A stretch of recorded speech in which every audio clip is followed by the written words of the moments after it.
পতিত ফ্যাসিবাদ গোষ্ঠী এদেরকে দুর্বল বা ছোট শক্তি মনে করতে পারে। তারা যে কোনো জায়গায় জামায়াত বা বিএনপির উপর আক্রমণ করলে তার যে পাল্টা আক্রমণ আসবে সেটা নিয়েও হয়তো তারা ভাবে। এইটা একটা কারণ হতে পারে। এখন এই যে আক্রমণটা হলো, এইখানে সরকারের দায় এবং দায়িত্ব এই দুটো আরো যথাযথভাবে নেওয়া দরকার ছিল আগেই। সরকারের দায়িত্ব হচ্ছে দেশে গণতান্ত্রিক পদ্ধতিতে বিভিন্ন রাজনৈতিক দল, বৈধ রাজনৈতিক দল, তারা যেন তাদের রাজনৈতিক কর্মসূচি পালন করতে পারেন, সেইখানে যাতে কোনো রকম আক্রমণ, বাধা, বিপত্তি সৃষ্টি না হয় সেটা এনশিওর করা আইন শৃঙ্খলা রক্ষাকারী বাহিনীর মাধ্যমে। দ্বিতীয় হচ্ছে, তারপরেও যদি অনাকাঙ্ক্ষিতভাবে কোথাও ঘটে যায় তাহলে এটা সঠিক তদন্তের মাধ্যমে যারা দোষী বা দায়ী তাদের খুঁজে বের করে আইনের আওতায় আনা। এখন সেই ক্ষেত্রে দায় এবং দায়িত্ব দুটোই কিন্তু মূলত সরকারের। সে এই এনসিপির উপর যে আক্রমণ হয়েছে, আক্রমণের পরে আমি এখনো পর্যন্ত যতটুকু দেখেছি সরকার সিরিয়াস, এবং এনসিপিও সরকারের উপর আস্থা রেখেছে বলেই বাংলাদেশে এরকম একটা সহিংসতা হলে, কোনো দলের সমাবেশে আক্রমণ হলে তারপর যে রিয়াকশনটা আবার আরেক ধরনের সহিংসতায় রূপ নেয় সেটা কিন্তু এনসিপি করেন নাই। সেটা না করার জন্য এনসিপি ধন্যবাদ পেতে পারে, এবং সরকারের বিষয়টা গুরুত্ব দিয়ে যেভাবে দেখছে এটাকে আরো গুরুত্ব দিয়ে নির্মোহ তদন্তের মাধ্যমে কে বা কারা জড়িত, কেন এটা করেছে তার রুট কজ বের করে তাদেরকে আইনের আওতায় আনা উচিত। এটা যেন অতীতের মতো শুধুমাত্র আই ওয়াশ করবার জন্য কাউকে আমি গ্রেফতার করলাম এবং দেখালাম যে হ্যাঁ গ্রেফতার করেছি, সেই পর্যায়ে সীমাবদ্ধ না থাকে। ডক্টর শান্ত, আমি শুধু আপনার প্রতিপক্ষর জায়গা থেকে একটু বলি যে আপনার কাছে মনে হয় যে এনসিপির যারা রাজনৈতিক প্রতিপক্ষ, অর্থাৎ আপনি এনসিপি যাদের পরাজিত করেছে তাদেরকে বুঝিয়েছেন, অর্থাৎ নিষিদ্ধ ঘোষিত আওয়ামী লীগকে বুঝিয়েছেন যে আওয়ামী লীগ আসলে এই আমি ঘটনা। আমি আমি এখনো সেটাই মনে করছি, এই জন্য যে জুলাই গণঅভ্যুত্থান পরবর্তী বাংলাদেশে রাজনৈতিক প্রতিদ্বন্দ্বিতা, তর্ক বিতর্ক থাকলেও এখনো পর্যন্ত এনসিপি, জামায়াত ইসলাম এবং বিএনপির মতো এইরকম চোরাগুপ্তা হামলা করা বা সমাবেশে ঢুকে নাশকতা করবার মতো ওই রকম তিক্ততার পর্যায়ে সম্পর্ক যায়নি, এবং সেই বাস্তবতা এখনো তৈরি হয়নি। এটা আমার পর্যবেক্ষণ। ওকে। ফলে এইখানে ধরেন বাংলাদেশে স্পেকুলেশন নানান রকম হয়, কখনো কখনো এটা কর্মী লেভেলে এইবারও হয়েছে যে এনসিপি আলোচনায় আসার জন্য তারা নিজেরাই এটা ঘটিয়েছে। সেটাও হওয়া আমি বিশ্বাস করি না, সেটা হতে পারে। আবার বিএনপি বা অন্য কেউ এখানে আক্রমণ করেছে, সেটাও আমি বিশ্বাস করি না। বিএনপি এনসিপি কে এইরকম ধরনের রাইভাল ভাবে না যে তাদের কোন একটা সমাবেশে এরকম আক্রমণ চালাতে হবে, তাতে এনসিপি আরো আলোচনায় আসে এবং তাতে এনসিপির কোনো ক্ষতি হয় না। তৃতীয় হলো গিয়ে জামায়াত ইসলাম বা শিবিরের কর্মীরা এখানে ঢুকে পড়েছে, আহত হয়েছে সে শিবিরের কর্মী, এরকম প্রচারণা আসছে, সুতরাং তারাও কোনো নাটক করলো কিনা এই আলোচনাটা আসছে। আমার পর্যবেক্ষণ সেটাকেও আমলে নেয় না। আমি মনে করি যে এনসিপি, জামায়াত বা বিএনপি কোনো শক্তি এটা করেছে সেটা সম্ভব না। তবে পতিত ফ্যাসিবাদের গোষ্ঠী কারো কারো প্রশ্রয় পেতে পারে, সেটাও খুঁজে বের করা দরকার এবং ওই প্রশ্রয়ের পথগুলো বন্ধ করা দরকার যদি পেয়ে থাকে। আপনাকে ধন্যবাদ ডক্টর শান্ত। আমি জনাব আরিফুল ইসলাম আদিব আপনাকে জানতে চাই যে জনাব আরিফুল ইসলাম আদিব, আপনার কাছে কি মনে হয় যে আমরা কিন্তু দেখি যে এনসিপি একটি জোটে আছে, সে 11 দলীয় জোটকে যদিও আদর্শিক জোট বলা হচ্ছে না, বলা হচ্ছে একটা নির্বাচনী জোট, যার যার রাজনীতি তার তার কাছে নির্বাচনের মাঠে, কিন্তু আমরা বারবার এনসিপিকে আক্রান্ত হতে দেখছি। মানে সেটা বিদেশে গিয়ে একটা চোরাগুপ্তা হামলা হোক, একটা মানে এইটার কারণ আসলে কি? নানা ধরনের কথা বাতাসে ভাসছে। আপনি ডক্টর সায়ন্তকে শুনলেন, ডক্টর সায়ন্ত বলতে চাইলেন যে এটা রাজনৈতিক প্রতিপক্ষ যদি আপনাদের কেউ থেকে থাকে তাহলে সেটা আওয়ামী লীগ, কারণ জামায়াত বা বিএনপির সাথে আপনাদের সম্পর্কটা এখন এমন না যে আপনাদেরকে আক্রমণ করতে পারে। আপনি বক্তব্যের সাথে একমত কিনা? অনেকে বলছেন যে আপনারা নিজেরা করতে পারেন, অনেকে বলছেন জামায়াত করতে পারে, কারণ জামায়াত কখনো আক্রান্ত হয় না, আপনারা আক্রান্ত হন। অনেকে বলে থাকেন যে বিএনপি করতে পারে, যাতে আপনারা এই ধরনের কোনো সভা সমাবেশ করতে আর ভবিষ্যতে সাহস না করেন। আপনার মন্তব্য একটু শুনতে চাই জনাব আরিফুল ইসলাম আদিব। ধন্যবাদ আপনাকে এবং শান্তদাকেও ধন্যবাদ। তার সাথে অনেকগুলো আলোচনা হয়েছে। প্রথমত বিষয় হচ্ছে এনসিপির যে আক্রান্ত হচ্ছে, এই আক্রান্ত হওয়ার পিছনে অনেকগুলো বিষয় আছে। প্রথমত গোপালগঞ্জে গত বছর ঠিক এই জুলাইয়ে গোপালগঞ্জে আক্রান্ত হয়েছে। এরপরে বাহিরে লন্ডনে কিংবা আমেরিকায় সেখানে আমাদের দলের সদস্য সচিব প্রোগ্রাম করতে গেছেন। মানে এনসিপি কে প্রথমত টার্গেট পতিত সরকার যে গণহত্যাকারী দল সন্ত্রাসী আওয়ামী লীগ প্রথম টার্গেট হিসেবে এনসিপি কে করে। এখানে প্রথম কারণটা হচ্ছে তাদের আওয়ামী লীগের বিষয় হচ্ছে যে তাদের যে 17 বছরের যে সাজানো যে ফ্যাসিবাদী যে সাম্রাজ্য, সে সাম্রাজ্যটা পতনের জন্য এনসিপি হচ্ছে এক প্রথমত দায়ী এবং প্রধানত দায়ী হিসেবে তারা করে থাকে। কারণ তারা দেখছে যে 17 বছরে বিএনপি জামাত সহ একসাথে 64 দলের যুগপৎ আন্দোলন ছিল, এর পূর্ব একাধিকবার এক দফা ঘোষণা দেওয়া হয়েছিল, কিন্তু এনসিপি একটা ডিফারেন্ট ওয়েতে সকল রাজনৈতিক দল, সকল পেশাজীবী এবং সকল শিক্ষার্থী শ্রমিকদের একটা সম্মিলিতভাবে প্রয়াসের মাধ্যমে ফ্যাসিবাদের পতন ঘটিয়েছে। ফলে প্রথমত যেহেতু এই সমন্বয়ের জায়গাটা এনসিপির ছিল, ফলে ফার্স্ট টার্গেট হিসাবে একেবারে খতম করার জায়গা থেকে মানে এনসিপির যে মূল নেতৃত্ব আছে তাদেরকে নিয়ে যে এখানকার পলাতক খনি হাসিনা তিনি তার অনলাইনে নেতাকর্মীদেরকে সরাসরি হত্যার নির্দেশ দেন, বিশেষ করে গোপালগঞ্জের সময়, এবং অনলাইনে অনবরত হত্যার নির্দেশ তো আছেই এবং সরাসরি হামলাও করে। এটি গেল প্রথম। দ্বিতীয়ত হচ্ছে এনসিপির রাজনৈতিক অবস্থান শক্তিশালী হওয়াকে এক ধরনের হচ্ছে যে আপনার এটাকে স্তমিত করা। সেই জায়গা থেকে একটা গুরুত্বপূর্ণ পয়েন্ট হচ্ছে যে এই জুলাইকে কেন্দ্র করে, জুলাই শুধু না, আপনি যদি লাস্ট বাংলাদেশের 10 বছরের অর্থাৎ 2014 সালের যখন আওয়ামী লীগ একচেটিয়া নির্বাচন করছে, সেই নির্বাচন পরবর্তীতে বাংলাদেশের একটা নতুন ক্লাস তৈরি হয়েছে, যারা বিদ্যমান রাজনৈতিক দলের বাহিরে বাংলাদেশের আলাদা একটা ভবিষ্যৎ, আলাদা একটা নতুন রাজনীতি খুঁজতেছিল। সেটা 2015 সালের প্রাইভেট বিশ্ববিদ্যালয় শিক্ষার্থীদের ব্যাট বিরোধী আন্দোলনের মাধ্যমে, 18 সালের নিরাপদ সড়ক এবং কোটা সংস্কার আন্দোলন, এবং সর্বশেষ এই পতিত সরকারের পতন সেই একটা নিরপেক্ষ ব্যানারের মাধ্যমে হয়েছে। ফলে এই যে গত 10 বছরে বাংলাদেশের মানুষ এবং শিক্ষার্থী এবং নতুন একটা শ্রেণী তৈরি হয়েছে, নতুন একটা রাজনীতি চায়, এই উত্থানটাকেই টোটালি আওয়ামী লীগ এটাকে হচ্ছে টোটালি দেখতে পারেন এবং একই সাথে বিদ্যমান দল হিসাবে রাজনৈতিক প্রতিপক্ষের জায়গা থেকে আপনার কিছুটা বিএনপি এবং জামাতেরও কিছুটা আশঙ্কা আছে। কারণ এই যে এখানকার যদি বিদ্যমান নতুন একটা রাজনৈতিক দল যদি ওয়েল এস্টাবলিশড তারা এখানে হয়, তাহলে তাদের যে নতুন রাজনৈতিক ভাষা, নতুন রাজনৈতিক যে ধারা, সেই জায়গাটা বিএনপির জন্য চ্যালেঞ্জিং হবে এবং এটা জামাতের জন্য চ্যালেঞ্জিং হবে।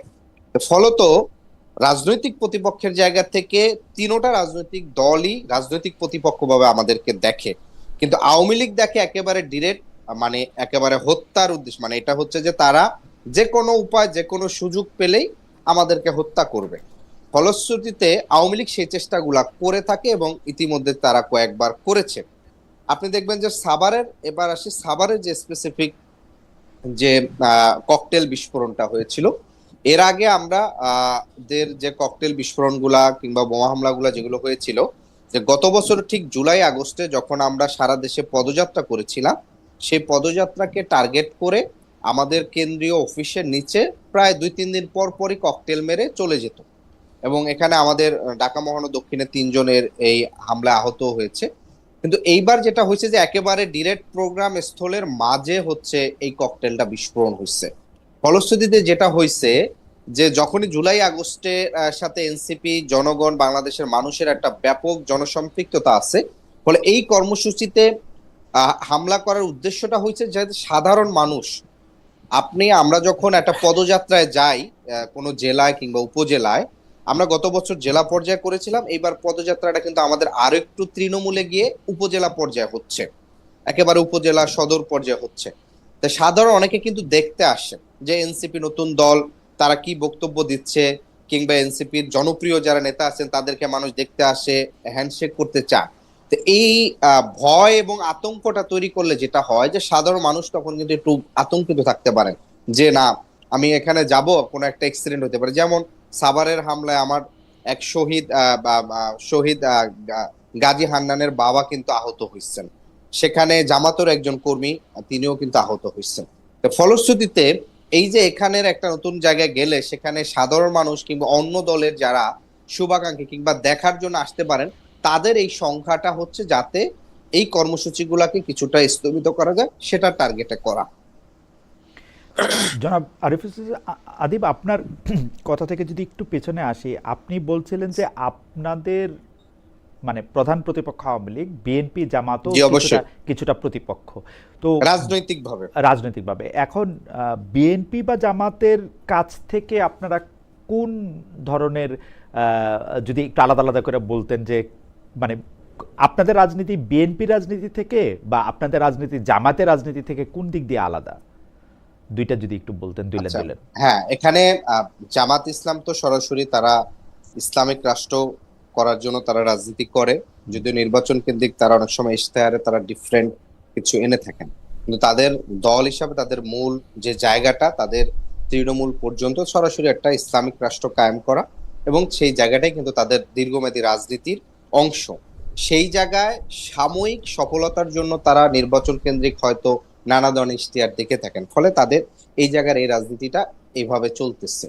বাংলাদেশে আমাদের এবং বিএনপি রাজনীতির ক্ষেত্রে যেটা হচ্ছে যে বিএনপি জাতীয়তাবাদী রাজনীতি করে, এবং আমরাও বলে থাকি যে মধ্যমপন্থা রাজনীতি করি, এবং আমাদের বাংলাদেশটা প্রথমে আমরা বলে থাকি। সেক্ষেত্রে বিএনপি গত 54 বছর ঠিক তাদের 78 থেকে পরবর্তী যে তাদের যে রাষ্ট্র পরিচালনার ক্ষেত্রে যে জায়গাটা, সেই জায়গাটা আমরা দেখছি দলের অভ্যন্তরীণ গণতন্ত্র মানে চর্চা করা, কিংবা বাহিরে কিংবা দল ক্ষমতায় গেলে দলীয়করণ করা, ক্ষমতার বিকেন্দ্রীকরণ, এবং একটা পরিবার কেন্দ্রিক সুপ্রিম নেতৃত্ব, একটা পরিবার কেন্দ্রিক অর্থাৎ ওয়ান ম্যান কিংবা ওয়ান ডিসিশনের জায়গা থেকে বিএনপির এই জায়গাটা আছে। এনসিপি গত 1 বছরে এখন পর্যন্ত রাজনৈতিক পথ চলায় তারা ডিফারেন্ট একটা সমন্বিত লিডারশিপ জাতির সামনে পেশ করতে পারছে, এবং সর্বোচ্চ সিদ্ধান্ত গ্রহণ করার ক্ষেত্রে এনসিপির যে হায়ার বডি আছে সেই বডি সম্মিলিতভাবে সিদ্ধান্ত গ্রহণ করে থাকে। দ্বিতীয়ত হচ্ছে বিএনপি ইতিমধ্যে তাদের অভ্যন্তরীণ ভাবে আপনি দেখবেন যে এই নতুন সরকার আসার পরেও আমরা আশা করেছিলাম যে নতুন বাংলাদেশে একটা সংস্কার, একটা পরিবর্তনের জায়গা মানুষ কিন্তু দেখবে, কিন্তু গত 4 মাসে সরকারকে যদি আপনি বিশ্লেষণ করেন, তাহলে পুরনো তাদের যে রাজনৈতিক যে চর্চাগুলো সেই জায়গাগুলোতে হচ্ছে তারা খুব বেশি পরিবর্তন আনেনি, কিংবা হচ্ছে যে সংবিধান সংস্কার পরিষদের কথা বলছে সেই জায়গাটা সরে গেছে। তো ফলশ্রুতিতে এই জায়গাগুলোতে মূলত বিএনপি থেকে বাংলাদেশের মানুষ একটা নতুন রাজনীতির ধারা তারা আলাদাভাবে চাচ্ছে।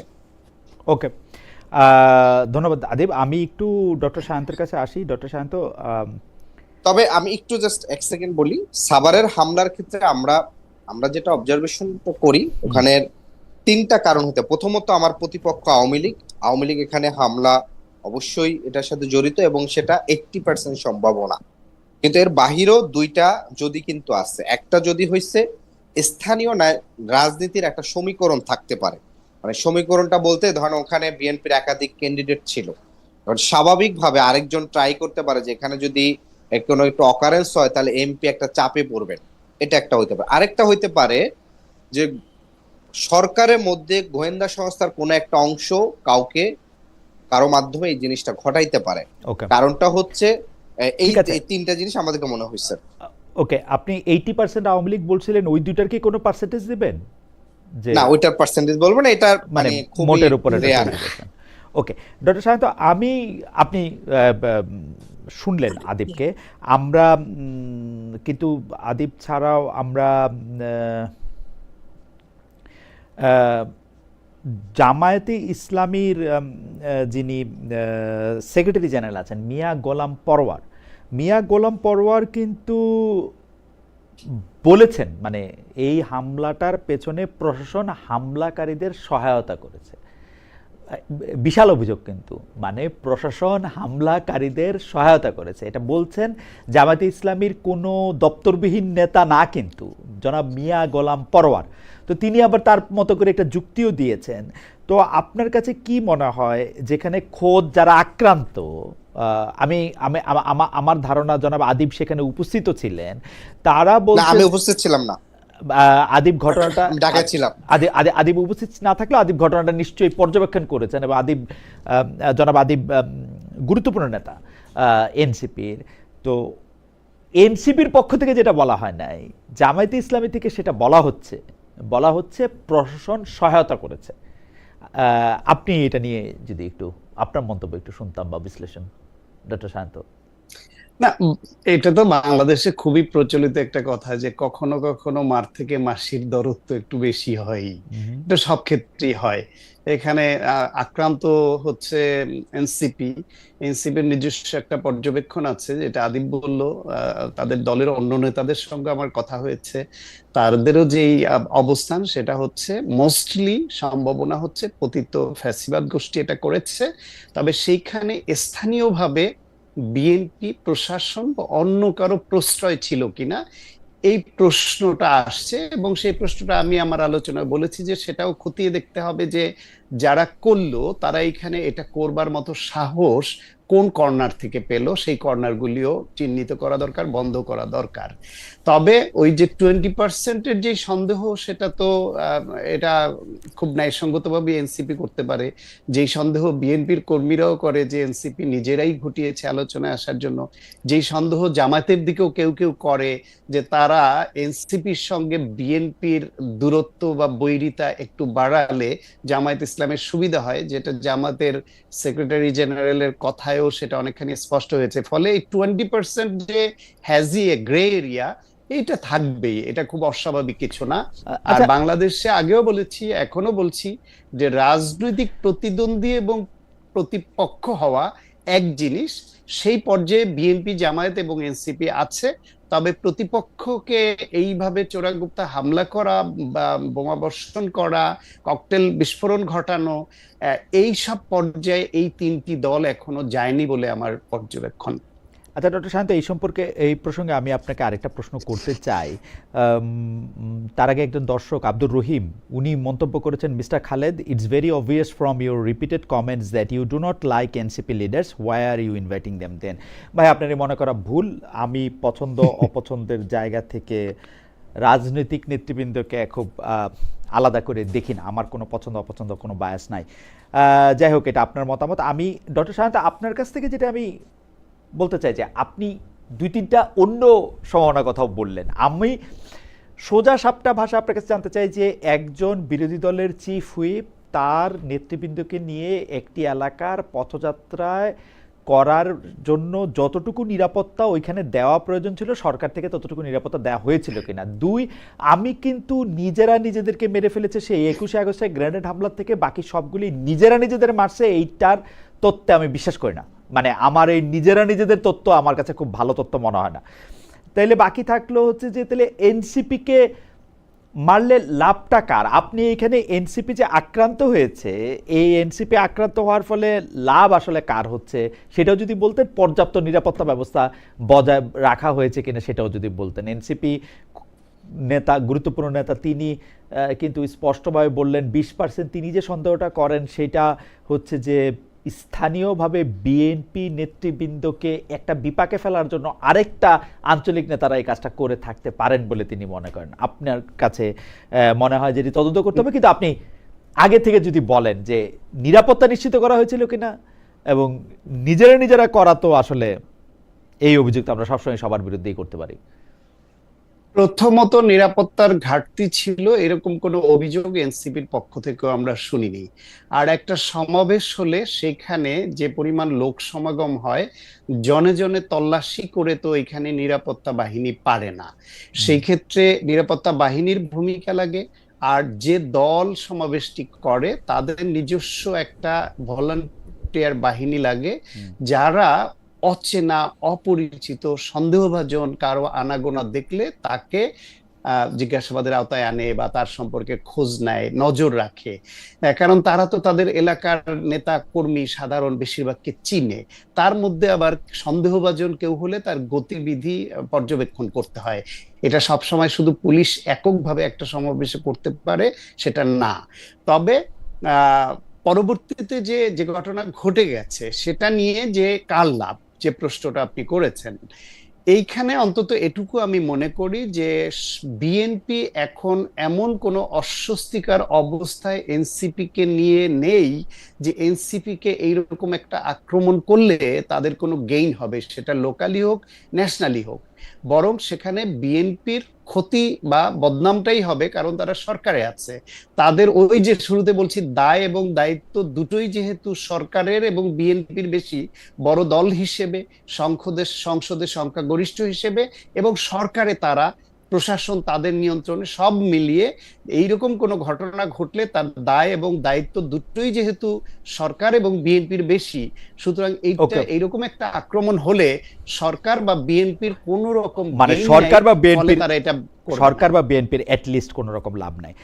আমি একটু আবার জনাব আরিফুল ইসলাম আদিব আপনার কাছে আসি। জনাব আরিফুল ইসলাম আদিব, এনসিপির পক্ষ থেকে একটি গুরুতর অভিযোগ করা হচ্ছে, আমি যদি সাভারে একদম শারীরিক আক্রমণ ছাড়াও আরেকটি আক্রমণের কথা আসি, সেটা হচ্ছে গণমাধ্যম এবং সামাজিক মাধ্যমে ক্রমাগত আক্রমণের কথা। বিশেষ করে যেই গণমাধ্যমগুলিকে আমরা মূলধারার গণমাধ্যম বলি, সেই মূলধারার গণমাধ্যমে আমি সরাসরি নাম ধরেই বলি, যে দেখা গেল জনাব হাসনাত আবদুল্লাহ অনেক দিন পরে, মানে আমি বলবো যে আওয়ামী লীগ ক্ষমতা থেকে চলে যাওয়ার অনেক দিন পরে সংসদে দাঁড়িয়ে বসুন্ধরার বিপক্ষে বা বসুন্ধরার যিনি মালিক পক্ষ আছেন তার বিপক্ষে দাঁড়িয়ে কথা বললেন। এরপরে দেখা গেল যে বসুন্ধরার মালিকানাধীন যেসব পত্রপত্রিকা আছে তাতে হাসনাত আবদুল্লাহকে কেন্দ্র করে অনেকগুলি রিপোর্ট করা হচ্ছে। এনসিপি পক্ষ থেকেও আসলে এই ব্যাপারটা একটা প্রতিবাদ জানানো হয়েছে, কিন্তু আমরা এই ক্ষেত্রে আমাদের কাছে মনে হয় যে আপনারা কি মনে করেন যে এইটা কি হাসনাত আবদুল্লাহ বলল বলে এইটা হইল? এনসিপি কি আসলে সংবাদ মাধ্যমকে শত্রু পরিণত করলো বলে সংবাদ মাধ্যম শত্রু হইলো, নাকি এনসিপির অবস্থাটা এমন যে আগে মিত্র ছিল, এখন কোনো কারণে বনিবনা হচ্ছে না বলে এনসিপি সংবাদ মাধ্যমের সাথে একটা শত্রুতায় জড়িয়ে পড়ছে? মানে আপনি আপনি বলার পরে এই প্রশ্নটার ব্যাপারে আমি সায়ন্তর কাছেও, ডক্টর সায়ন্তর কাছেও জানতে চাইবো। তিনি পেশায় ডাক্তার হলেও সংবাদ মাধ্যমের সাথে অনেক দিন ধরে জড়িত, মানে আমরা এটা কি দেখতে পাচ্ছি সেটা একটু শুনবো। জনাব আরিফুল ইসলাম আদিব, আপনার কাছে কি মনে হয় যে বসুন্ধরা বিরুদ্ধে অভিযোগটা তুলনামূলকভাবে নতুন কিনা, আমরা এর আগে কখনো শুনেছি কিনা,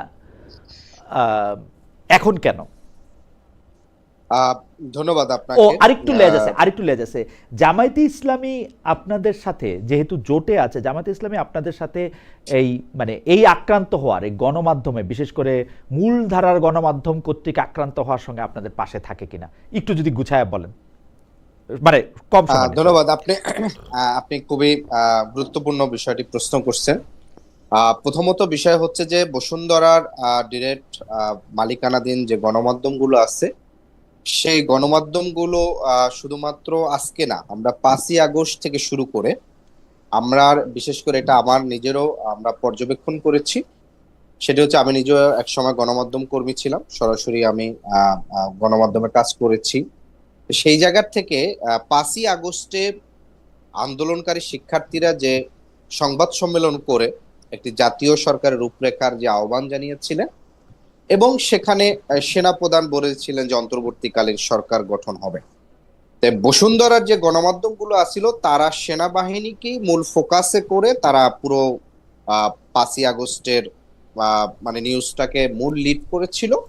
আরো একটা দুটা গণমাধ্যমও এটা করেছে, কিন্তু অধিকাংশ গণমাধ্যমই অভ্যুত্থানকারী শিক্ষার্থীদেরকে মূল ফোকাসে রেখে মূলত এই ফোকাসটা করেছিল। বসুন্ধরা গ্রুপের পুরো মিডিয়ার যে অবস্থান, সেটা আমরা ফ্যাসিবাদের সময় দেখেছি।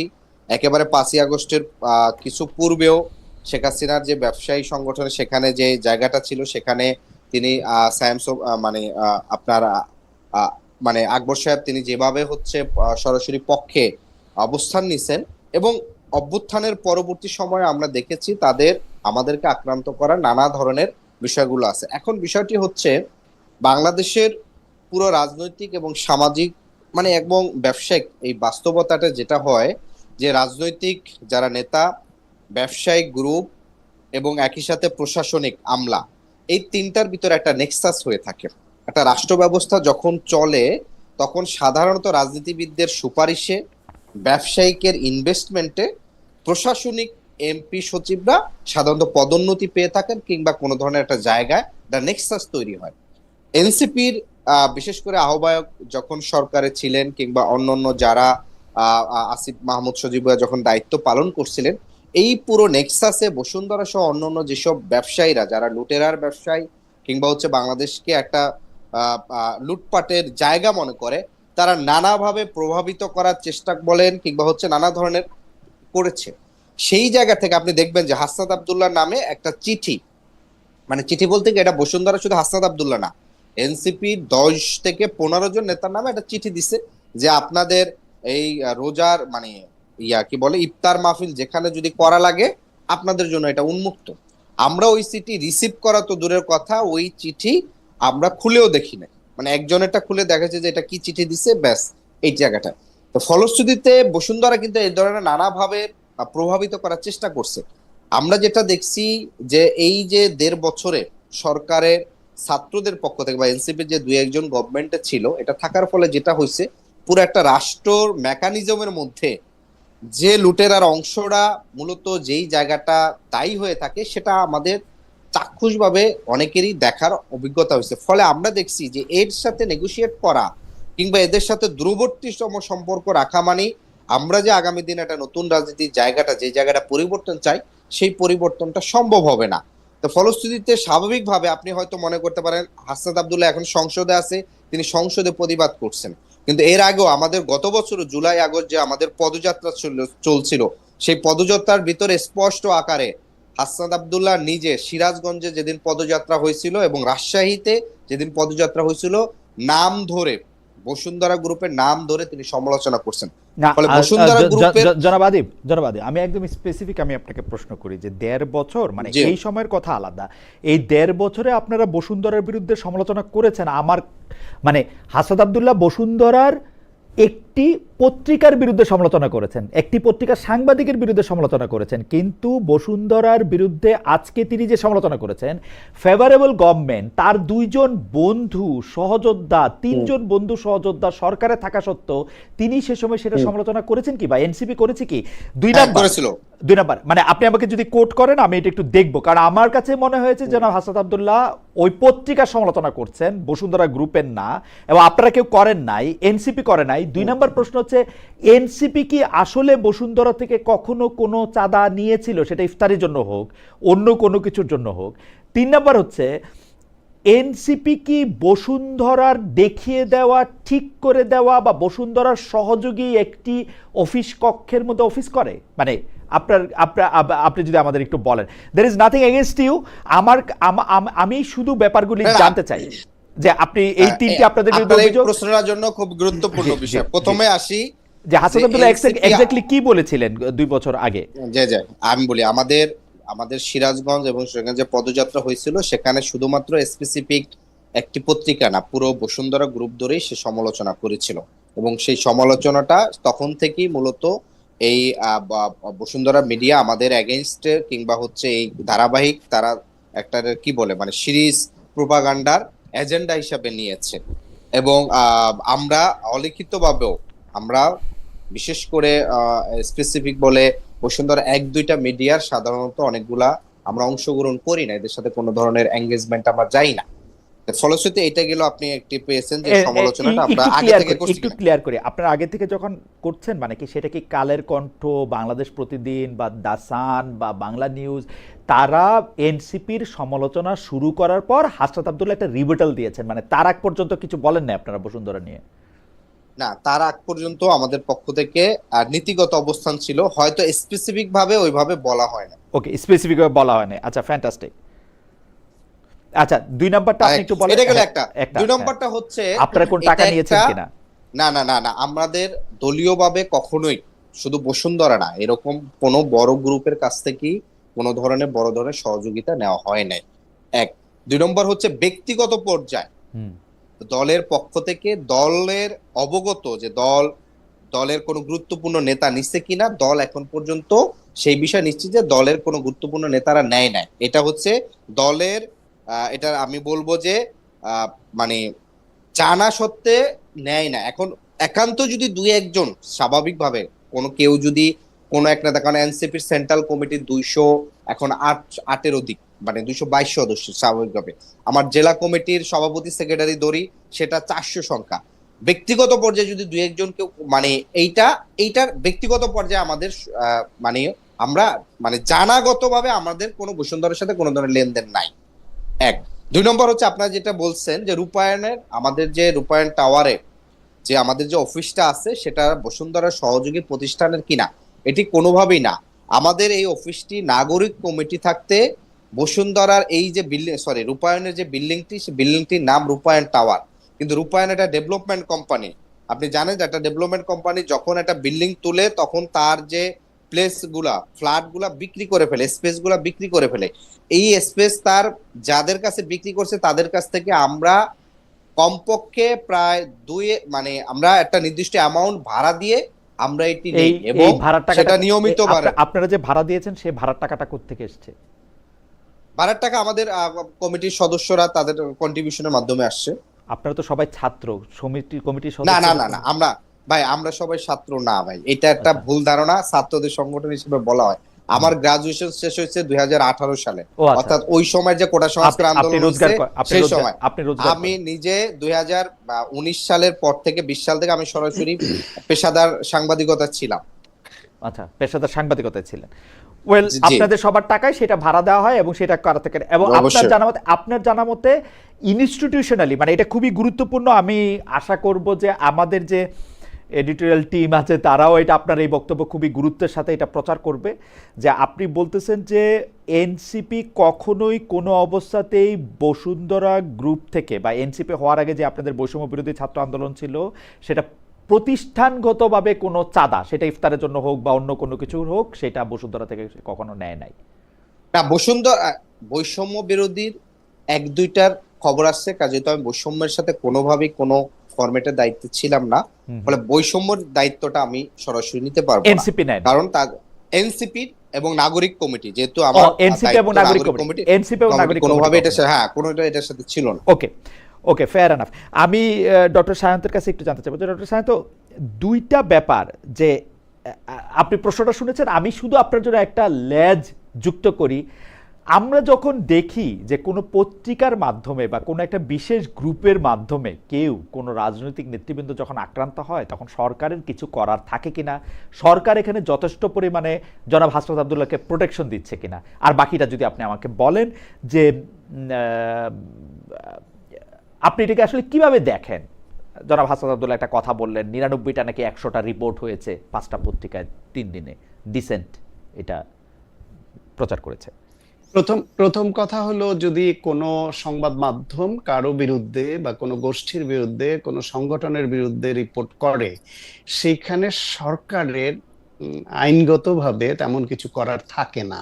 কারণ সরকার যদি এটা নিয়ন্ত্রণ করতে যায়, তাহলে সরকার সংবাদ মাধ্যমের উপরে হস্তক্ষেপ করছে, এই সমালোচনাটাই বড় হবে। আজকে এনসিপির নেতার বিরুদ্ধে এই রিপোর্টের জন্য যদি এখানে হস্তক্ষেপ করে, তাহলে বিএনপির নেতাদের নামে কেউ রিপোর্ট করলে সেটার হস্তক্ষেপটা আরো কত গুণ বেশি হতে পারে, আপনি ভেবে দেখেন। সুতরাং সরকারের তরফ থেকে এই হস্তক্ষেপটা আশা করাটাই ভুল, একেবারে অনুচিত হবে।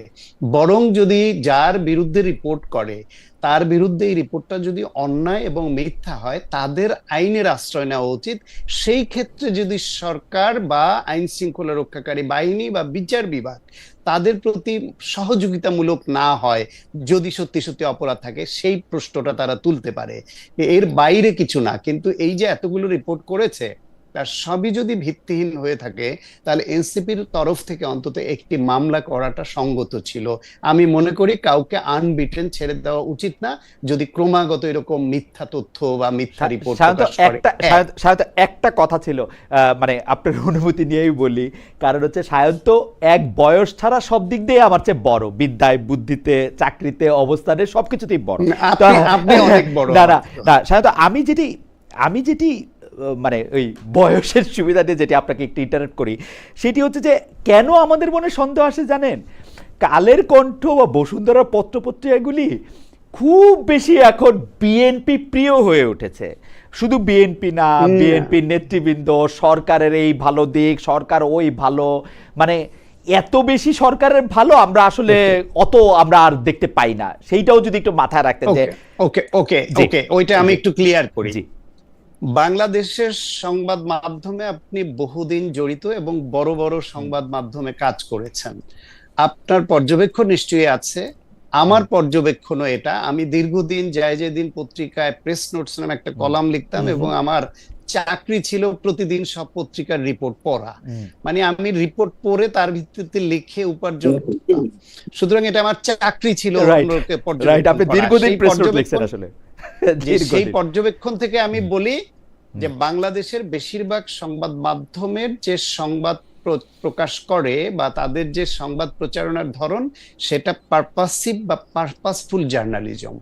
তারা একটা নির্দিষ্ট পক্ষ এবং বিপক্ষ সেট করে বেশিরভাগ সময় রাজনৈতিক অবস্থান থেকে, ফলে তারা একটা দিকে একটু বেশি প্রীত থাকে আর একটা দিকে একটু বৈরী মনোভাব দেখায়। এরা কম বেশি সব সংবাদ মাধ্যমে দেখেছি। তার মধ্যে এই পারপাসিভ জার্নালিজমে সেরাদের সেরা হচ্ছে বসুন্ধরা গ্রুপ। তারা যখন শেখ হাসিনা ফ্যাসিবাদ ছিল তখন তাদের ব্যবসা, তাদের মূল টার্গেটটা হচ্ছে ব্যবসা। তারা ভূমি দখল করুক, অনৈতিকভাবে অন্যের সম্পদ দখল করুক, নিজের ব্যবসা বাড়াবে, যা কিছু করবে সেই সব আদায় করবার জন্য সংবাদ মাধ্যমকে ব্যবহার করে। সেটা করতে গিয়ে যখন যারা পাওয়ারফুল তাদের পক্ষে অবস্থান নেয়। আওয়ামী লীগ বলে পুরো সময়টা তারা আওয়ামী লীগের পারপাস সার্ভ করেছে। আবার এই 5 আগস্টের পরে তারা তাদের ওইখানে একটা ছোট্ট একটা হামলার ঘটনা ঘটেছিল ছাত্রদের তরফ থেকে, সেইখানে কিন্তু জামায়াতের সেক্রেটারি জেনারেল তাদের বাঁচাতে দৌড়ে গিয়েছিলেন। তখন কিন্তু জামাতের পক্ষ রিপোর্ট হতো তাদের, তখন এনসিপি কেও তারা খেপাতো না, এনসিপির পক্ষেও রিপোর্ট হতো বা এনসিপির অ্যাটলিস্ট বিরুদ্ধে হতো না, কারণ তারা তখন এনসিপি তো কাউন্ট করতো একটা শক্তি হিসেবে। এনসিপি কে তারা কেন শুধু শুধু এমনি এমনি চিঠি দিয়েছে এই ইফতারের যে কোনো আর্থিক সহায়তা দেওয়ার জন্য? আর আদিব বলল ঠিক আছে, দেশ রূপান্তর পত্রিকা কিন্তু ওই বসুন্ধরার ওই যে 4টার নাম বললেন তার সঙ্গে এক সুরে কথা বলা পত্রিকা, সুতরাং এরা এক। আর রূপায়ণ টাওয়ারের ওইটা রূপায়ণ গ্রুপ কার কাছে বিক্রি করেছে, সে কাদের লোক, ওইটাও তাহলে একটু আমরা জানতে চাই। দ্বিতীয় হলো গিয়ে যে এই বিচ্ছিন্নভাবে কেউ ইফতারের জন্য বা সাংগঠনিকভাবে টাকা নিলেও নিতে পারে, নাগরিক কমিটি বা এনসিপি নেয়নি। আর ওই যে আপনার ভাড়ার টাকার উৎস হচ্ছে এনসিপির নেতাদের নিজেদের কন্ট্রিবিউশন, তাহলে ওই যে লক্ষ লক্ষ টাকা ব্যয়ে একটা অভিজাত ইফতার পার্টি হয়েছিল 5 তারকা হোটেলে, সেই টাকার উৎসটা কিন্তু এনসিপি দিতে পারে নাই। অত বড় অ্যামাউন্টের টাকা ওই পরিস্থিতিতে তাদের কোন কোন গ্রুপ? আচ্ছা ডক্টর শান্ত, এইটা নিশ্চয়ই আদিব বলবেন, আদিবের কাছে আমি এটা নিয়ে আবার যাব আপনার বলতেছি। আমি একবার বলছি যে কথাটা বিএনপির পক্ষে কেন প্রীত। জি, বিএনপি সরকার গঠনের আগে এরকম একটা পরিস্থিতি তৈরি হয়েছে যে বাংলাদেশে আওয়ামী লীগ বিতাড়িত হওয়ার পরে বড় রাজনৈতিক দল বলতে আনপ্যারালাল বিএনপি। জামায়াত এবং এনসিপি একটা হাইপ তুললেও ওই পর্তুগালের খেলার মতো হাইপ তুলে শোচনীয় পরাজয়, ওই রকম একটা ব্যাপার যে জামায়াত ইসলামের একটা হাইপ তুলেছিল কিন্তু সেটা ফেক হাইপ ছিল। এইটা যারা মোটামুটি একটু বিশ্লেষণ করতো তারা বুঝতে পারতো। ফলে যেহেতু পারপাসিভ জার্নালিজম করে যারা, তার মধ্যে অন্যতম হচ্ছে বসুন্ধরা গ্রুপ, তারা বুঝে ফেলেছে যে সরকারে বিএনপি আসবে, তারা বিএনপির পক্ষ নিয়েছে। এখন সরকারে বিএনপি আছে, তারা পক্ষ নিয়েছে। এই পক্ষ নেওয়ায় কতটা তারা মন ভুলানো গল্পে ভুলবে, এটা বিএনপির বিবেচনার বিষয়। কারণ যে এরকম পারপাসিভ জার্নালিজম করে এবং সুবিধা আদায়ের জন্য যখন যারা পাওয়ারফুল থাকে তাদের পক্ষ নেয়, তাদের চরিত্র এবং নৈতিকতা সম্পর্কে বোঝা দরকার। ওকে, আমরা জনাব আদিবের কাছ থেকে জানতে চাইবো, কিন্তু জনাব আদিব একটা বিষয় স্পষ্ট করে বলছেন। এখন জনাব আদিব যতটুকু জানেন, আমি একটু আদিবের কাছে আসতেছি, কিন্তু জনাব আদিব একটা কথা স্পষ্ট করে বলছেন, সেইটা হচ্ছে সেন্ট্রালি বা দলের পক্ষ থেকে বসুন্ধরা কোনো টাকা নেওয়া হয়েছে সেইটা উনি জানেন না। একই জিনিস কি আমরা বিএনপি জামায়াতে নিয়ে বলতে পারবো যে বিএনপি জামায়াতকে, আমরা শুনছি বিএনপি, আওয়ামী লীগ, জামায়াতে ইসলামী, জাতীয় পার্টি সবাইকে বসুন্ধরা গ্রুপ টাকা দেয়, চাঁদা দেয় এবং নানাভাবে বিভিন্ন সহায়তা দেয়। আপনার কানে ওইরকম আসছে কিনা, মানে বিএনপিকে ধরেন কোটি কোটি টাকা চাঁদা দিচ্ছে বসুন্ধরা গ্রুপ, সেটা আমরা শুনি কিনা এবং মানে সেটা আমরা যাচাই করা আমাদের কোনো উপায় আছে কিনা? না, এরকম প্রশ্ন তো উঠছে যে তারা যাদেরকে পাওয়ারফুল মনে করে এবং তাদের জন্য ডিস্টারবেন্স ক্রিয়েট করতে পারে মনে করে, তাদের সবাইকে এরা যতটুকু সম্ভব লালন পালন করে। এই কথাটা বাজারে চাউর আছে। এখন এই ক্ষেত্রে আদিব যেটা বলেছে তার দলের পক্ষ থেকে, আপনি বিএনপির দায়িত্বশীল কোনো নেতাকে যদি এই প্রশ্ন করার সুযোগ পান, বা জামায়াত ইসলামের দায়িত্বশীল কোনো ওকে নেতাকে এই প্রশ্ন করার সুযোগ পেলে, আমার ধারণা তাদের পক্ষ থেকে আপনি অভিন্ন উত্তর পাবেন। ওকে আমি আগাম বলে রাখলাম, অভিন্ন উত্তর পাবেন। কিন্তু এইটা প্রমাণ করবার সুযোগ কখনোই আমরা পাবো না, কিংবা বসুন্ধরাও ওই ঝুঁকি নেবে না। তারা বলবে যে হ্যাঁ আমরা এনসিপি কে এত টাকা দিয়েছি, না বা না, বিএনপি কে এত টাকা দিয়েছি, বা আদিবের জামাতকে এত টাকা দিয়েছি, জনাব আদিবের এটা কাছে তারাও যাওয়ার আগে, বলবে না। জনাব আদিবের কাছে যাওয়ার আগে ডক্টর সায়ন্ত, আমি ছোট্ট করে, মানে আপনি, মানে আমার এখনো মনে হয় যে আমি আপনার লেখা প্রেস নোটস পড়তেছি, আপনি এতদিন ধরে লিখছেন, আপনার কাছে নিশ্চয়ই এটা একদম 100% মনে থাকবে যে বসুন্ধরা গ্রুপকে কেন্দ্র করে একটি হত্যার ঘটনা ঘটে, এবং সেইটা বিএনপি সে সময় ক্ষমতায় ছিল, বলা হচ্ছিল যে বিএনপি আসলে এইটা কি বলবো, যে মানে এটা টাকা খেয়ে এই মামলাটার বাদ করে দিচ্ছে। আমি শব্দগুলি বলতে চাইতেছিলাম না, বাট ইউ নো দ্যাট। এখন এইটার কি মানে জবাব আমরা পাবো আপনার কাছ থেকে? না, শান্ত। এরকম অভিযোগ ছিল হুম, আপনার যমুনা গ্রুপের ব্যাপারেও। তৎকালীন স্বরাষ্ট্র প্রতিমন্ত্রী তিনি মামলা করলেন, এরকম বিষয়ে সেই দ্বন্দ্ব ছিল, এরকম অভিযোগ পাল্টা অভিযোগ আছে। কিন্তু এই অভিযোগটা একটা পারসেপশন তৈরি করে। হুম, আজকে যেরকম বসুন্ধরা সব পক্ষকে টাকা দিচ্ছে, এইটা কিন্তু এদেশের অনেক মানুষ বিশ্বাস করে, পারসেপশন তৈরি করে। হুম। কিন্তু এ বিষয়ে প্রশ্ন করলে আজকে আদিব যে উত্তর দিল, বিএনপি জামাতের দায়িত্বশীল নেতারা ওকে, অভিন্ন ও উত্তর আচ্ছা, পাবেন অভিন্ন আপনি। উত্তরে কিন্তু এটা আসলে, ও, কিন্তু এটা আসলে প্রমাণ করা খুব দুঃসাধ্য ব্যাপার। প্রমাণ করা এদেশে খুব, এগুলি প্রমাণ হয় না। ওকে, প্রমাণ করা খুব দুঃসাধ্য ব্যাপার। আদিব নিশ্চয়ই বলবেন। আদিব, আপনি বলার আগে আমি একজন দর্শক, উনি আমার প্রসঙ্গে লিখছেন, সাজু উনার নাম, নিশ্চিত থাকেন হঠাৎ দেখা যাবে খালেদ জামাতের গুপ্ত সাংবাদিক। জনাব জনাব আরিফুল ইসলাম আদিব, আপনি বলতে চাইছিলেন, আমি প্রশ্নটা পরে করি, আপনি আপনাকে। আচ্ছা, হ্যাঁ, আমি যেটা বলতে চাইছিলাম যে দেখেন, আমি এর পূর্বেও সম্ভবত আরো 8 থেকে 9 মাস আগে আমি বলেছিলাম যে বাংলাদেশের পুরো গণমাধ্যমের এই পরিবর্তন সম্পাদক পর্যায়ে কিংবা নানা ধরনের পলিসিগত পর্যায়ে সরাসরি বিএনপি হস্তক্ষেপ করছে, এবং অনেক ক্ষেত্রে বিভিন্ন ধরনের সম্পাদক কে হবেন না হবেন এটা সরাসরি তারেক রহমান নিয়ন্ত্রণ করছেন। আমি এই অভিযোগ এবং এটা বক্তব্য দিয়েছি। বসুন্ধরার ক্ষেত্রে যে বিষয়টি হয়েছে, বিশেষ শুধু বসুন্ধরা না, বসুন্ধরার সাথে আরো একটি গণমাধ্যম যারা বিশেষ করে এনসিপি কে একেবারেই টার্গেট করে প্রোপাগান্ডা শিকারী জার্নালিজম করে থাকে, সেই পুরো বসুন্ধরা গ্রুপের এই জায়গাটিতে বিএনপির প্রচ্ছন্ন ইশারা আছে এবং ইঙ্গিত আছে, এবং কিছু কিছু ক্ষেত্রে মানে অনেকে এটার জন্য দায়ী হবেন।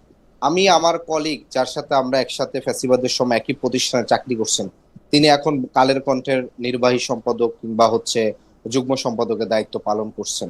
আপনার 5ই আগস্টের পরে খুব সম্ভবত 15 দিনের মধ্যে বিএনপির পেশাজীবী সংগঠনের সেক্রেটারি পুরো ইস্ট ওয়েস্ট মিডিয়া গ্রুপের সেখানে গিয়ে পরিচালনার সেখানে দায়িত্ব নিচ্ছেন, এবং তাকে পরবর্তীতে সম্ভবত বিএনপি তার বিরুদ্ধে কিছুটা সাংগঠনিক ব্যবস্থা নিচ্ছে। নিউজ 24 সম্ভবত সেখানে দায়িত্বে আসছেন বর্তমান প্রধানমন্ত্রীর খুব ঘনিষ্ঠ বন্ধু কিংবা প্রিয়জন মিয়া নুরুদ্দিন অপুর, তিনিও একটি গণমাধ্যমের মালিকানা আসছেন। ফলে এই গণমাধ্যমগুলোই একেবারেই শিকারী জার্নালিজম, এনসিপি কে করে ক্যারেক্টার অ্যাসাসিনেশন করা শিক্ষার্থীদের জায়গায়। ফলে আমি প্রথম বক্তব্যে যেটা বলেছিলাম যে মানে আওয়ামী লীগ আমাদেরকে পুরো হত্যা করতে চাইলেও বিএনপির আমাদের যে রাজনৈতিক প্রতিপক্ষ, সেই রাজনৈতিক প্রতিপক্ষের জায়গার থেকে তারা হয়তো সরাসরি হামলা টামলা এখনো করে না, তাও কিছু জায়গায় হামলা হয়েছে। জনাব নাসিরউদ্দিন পাটোয়ারির উপরে বেশ কয়েক জায়গায় হামলা হয়েছে, নারায়ণগঞ্জে হামলা হয়েছে, আমাদের কয়েকজনকে ময়মনসিংহ সিলেটও হামলা হয়েছে সরাসরি, মানে বিএনপি তৃণমূলে। কিন্তু এই যে বসুন্ধরা মিডিয়ার মাধ্যমে এবং আরো 2-1টা মিডিয়ার মাধ্যমে, যেই মিডিয়াগুলোর আসলে সম্পাদক, নির্বাহী সম্পাদক কিংবা কোনো না কোনো পর্যায়ে বিএনপির পেশাজীবী সাংবাদিক নেতারা যারা দায়িত্বে আছেন, তারা সরাসরি প্রচ্ছন্নভাবে এই ছাত্র নেতা কিংবা অভ্যুত্থানের যারা নেতৃত্ব আছেন তাদের ক্যারেক্টার অ্যাসাসিনেশনের মাধ্যমে সামাজিক মানে এক ধরনের এটারে কি বলে, মানে ওকে, চরিত্র হনন করার চেষ্টা চলছে। আমার মনে জনাব আদিব, আমি বুঝতে পেরেছি যে আপনি যেহেতু আগে সাংবাদিক ছিলেন, আমি সাংবাদিকতার একজন ছাত্র, আমি সাংবাদিকতা পেশায় আছি কম বেশি 28-29 বছর।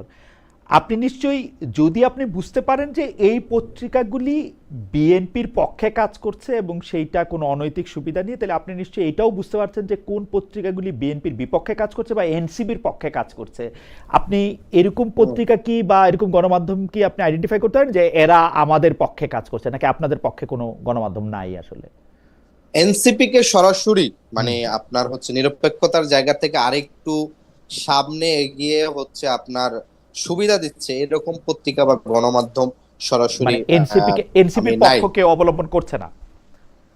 না না, ওইভাবে আমরা এইটার দেখছি না। কারণ কি বলে মনে হয় আপনার, যে গণমাধ্যমের সাথে কি মানে 5 আগস্টের পরে তো বেশিরভাগ জায়গাতে আপনি বললেন যে আপনার যে বন্ধু ছিল, সহযোদ্ধা ছিল, তাকে নির্বাহী সম্পাদক করা হয়েছে, আমরা সাংবাদিকদের মধ্যে একটা বড় অংশকে জেলে দেখতে পাচ্ছি, আমার বড় বন্ধু অংশকে না, কর্মহীন দেখতে পাচ্ছি। কলিগ ছিল। আচ্ছা, মানে কলিগ। সে কিন্তু সিনিয়র, মানে আচ্ছা, কালের কলিগ। কণ্ঠের এখন আচ্ছা, গুরুত্বপূর্ণ দায়িত্বে আছে। আচ্ছা, কলিগ, আপনার কাছে কি মনে হয় যে এনসিপির পক্ষে যে গণমাধ্যম নাই, যারা এনসিপির পক্ষে, কারণ আমরা সবসময় সব সরকারের পক্ষে, কারণ আমি হাতের আঙ্গুলে গুনে, এমনকি জামায়াতে ইসলামী যখন সবচেয়ে বিপজ্জনক বা মানে কি বলবো আক্রান্ত ছিল, সায়ন্তর মনে থাকবে, সেই সময় কিন্তু দুর্দান্তভাবে সংগ্রামের পাশাপাশি আরেকটি জামায়াতের পত্রিকা আসলো, নয়া দিগন্ত। এবং সায়ন্ত আপনার নিশ্চয়ই মনে আছে যে নয়া দিগন্ত যখন বললো যে তারা 5 টাকা করে বিক্রি করবে, এটা কিন্তু একটা গেম চেঞ্জার নিউজ পেপার ইন্ডাস্ট্রিতে। এবং নয়া দিগন্ত অন্যরকম ভাবে আসলো এবং সেটা খুবই শক্তিশালী হয়ে আসছে, জামাতে ইসলামের পত্রিকা। আমরা দিনকালের পাশাপাশি আমার দেশকে দেখেছি সাংঘাতিকভাবে আওয়ামী বিরোধী একটা অবস্থান নিতে।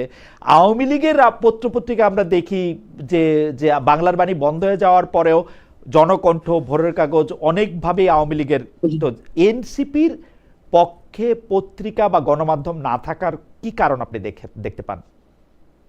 না, এখানে প্রথমত বিষয় যেটি হয়েছে, মানে কিছু কথা তো ধরেন আহ, বলতেই পারে, যেহেতু আমি গণমাধ্যমে আমি ওই সময় বৈষম্য বিরোধী লিয়াজো কমিটির সদস্য ছিলাম এবং আমার দায়িত্ব ছিল আহ, মানে মিডিয়া এবং মানে তথ্য। সেই জায়গা থেকে বলা চলে, যদি এনসিপির পক্ষ থেকে আমি নিজে ব্যক্তিগতভাবে যদি কিছু গণমাধ্যমের মানে সরাসরি মালিকানার শেয়ারে ঢোকা কিংবা বলেন আপনার কোনো একটা ডিরেক্টরশিপে ঢোকা, এটা খুবই ইজি ছিল। কিন্তু এখানের একটি বিষয় আমি আপনাকে বলি, এটা আসলে অনেকে বুঝবেন না কিংবা বুঝতে চাইবেন না। আমাদের জেনারেশনে বা আমাদের যারা এনসিপির সাথে একেবারে কোর পলিটিক্সটা করেন, আমরা আমাদের পরিচয়টা কিংবা হচ্ছে সরাসরি মনোযোগটা শুধুমাত্রই পলিটিক্সে রাখার বিষয় আমরা বেশি ফোকাসড। মানে আমি এখন আলাদা একটা, আমার এখন একটা সুযোগ আসছে, আমি একটা ব্যবসা প্রতিষ্ঠানের হচ্ছে কোনোভাবে একটা মালিকানায় ঢুকে পড়া কিংবা হচ্ছে যে আপনার কোনো একটা জায়গায় হচ্ছে আলাদা একটা পরিচয় ক্রিয়েট করা। কারণ এনসিপির এখানে যারা 16-17 সাল থেকে বিশ্ববিদ্যালয়, বিশেষ করে ঢাকা, জাহাঙ্গীরনগর বা আরো গুরুত্বপূর্ণ বিশ্ববিদ্যালয়গুলো পলিটিক্স করছে, তখন ধরেন, এখন তো 5ই আগস্টে মনে হয়েছে এসে হাসিনা পড়ে গেছে, মানে তখন তো আওয়ামী লীগ বিএনপির বাহিরে বাংলাদেশে আসলে কোনো আলাদা কোনো পলিটিক্স ছিল না, কেউ কল্পনা করতে পারতো না। তখন থেকে কিন্তু একটা ডিফারেন্ট পলিটিক্স তৈরি করার জন্য এনসিপির এই কোর যারা আছে তারা কিন্তু এই চেষ্টাটা তখন থেকে করছে, যে একটা অন্ধকারের ভিতরে নতুন একটা আলো খুঁজে বের করা, একটা নতুন রাজনীতির জায়গা। ফলশ্রুতিতে আমাদের মূল ফোকাসটা একেবারেই পিওর পলিটিক্স এর জায়গাটা। ওকে, একেবারে আমার ধরেন মনে এখন সেই জায়গা।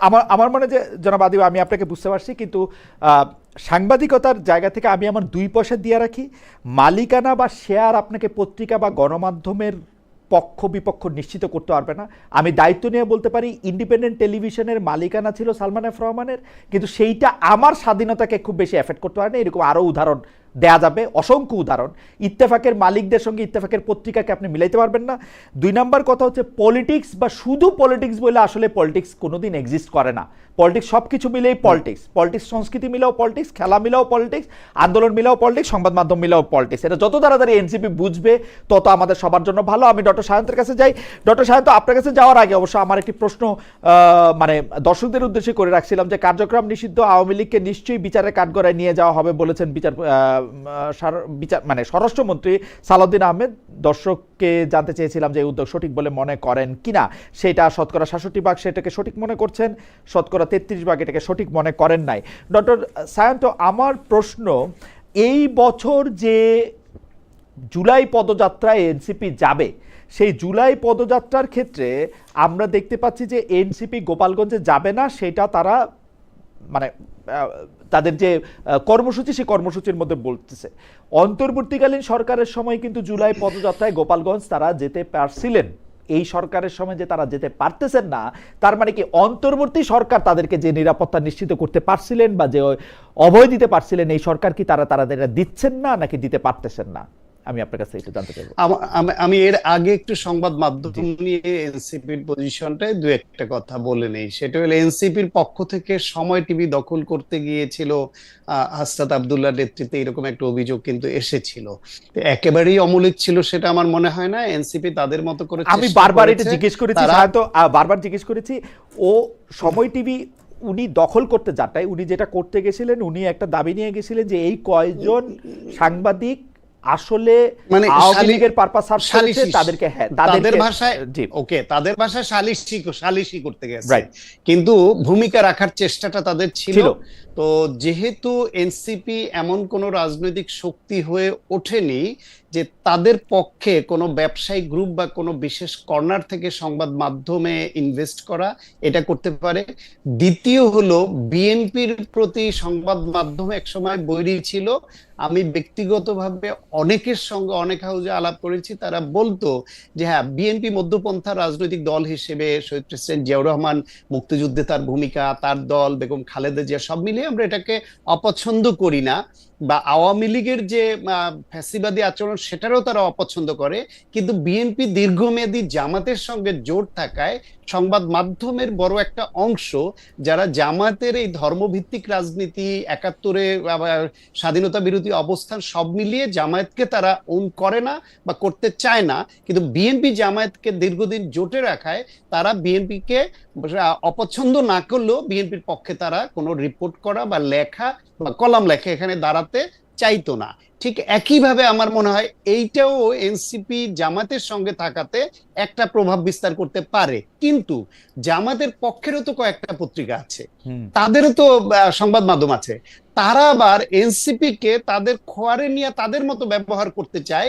এনসিপি হৃষ্টপুষ্ট হোক, এটা বোধহয় ওই সংবাদ মাধ্যম। কিন্তু আপনি আমাকে একটা কথা বলেন তো, আমরা তো সবাই জুলাই আন্দোলনের ক্রেডিট নিতে চাই, তো যারা জুলাই আন্দোলন করলো তাদের পক্ষে একটা গণমাধ্যম নিজের থেকে দাঁড়াবে না, মানে তার মালিকানা নাই বলে, ব্যবসায়ী ওইটা নাই বলে নিজের থেকে তাদেরকে সামনে নিয়ে আসবে না, তাদেরকে এটা কেমনে সম্ভব? খালেদ ভাই এখানেও একটা ইকুয়েশন আছে।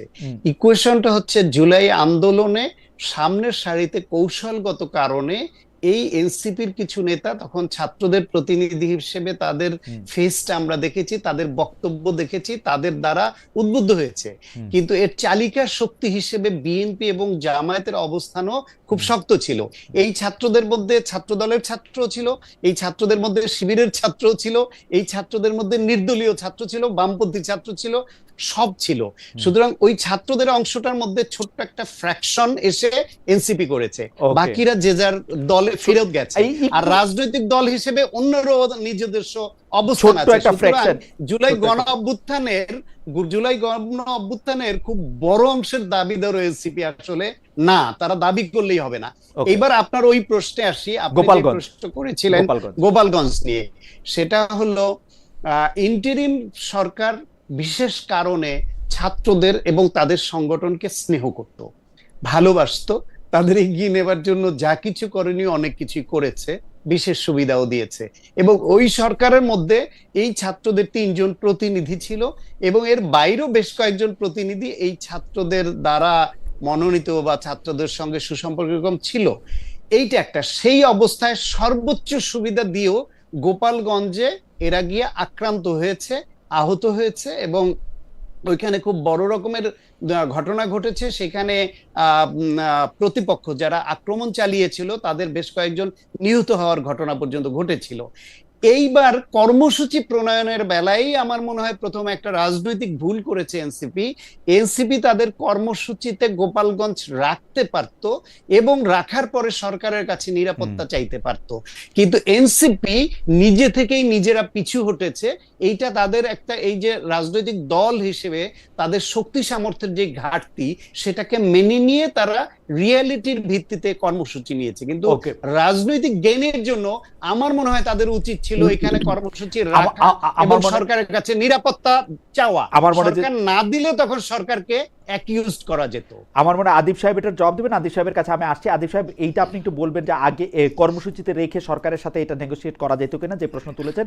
এবং ছোট্ট একটি ফ্র্যাকশন হিসেবে যেহেতু আপনারা এসেছেন, সেহেতু জুলাই আন্দোলনকারীদের পক্ষ বলতে শুধু আপনাদেরকে বোঝায় না, আরো কয়েকজনকে বোঝায়। শুধু আপনার জনাব আদিব, আপনার অনুমতি নিয়ে আমি একটা ছোট বিষয় একটু ক্ল্যারিফাই করি। স্বর্ণা উনি বলেছেন আপনার স্বাধীনতাকে ইফেক্ট, অর্থাৎ আমাকে বলেছেন আপনার স্বাধীনতাকে ইফেক্ট না করলে ছেড়ে গেলেন কেন 2018 নির্বাচনের পরে, যেটাকে আমরা রাতের ভোট বা নির্বাচন বলি।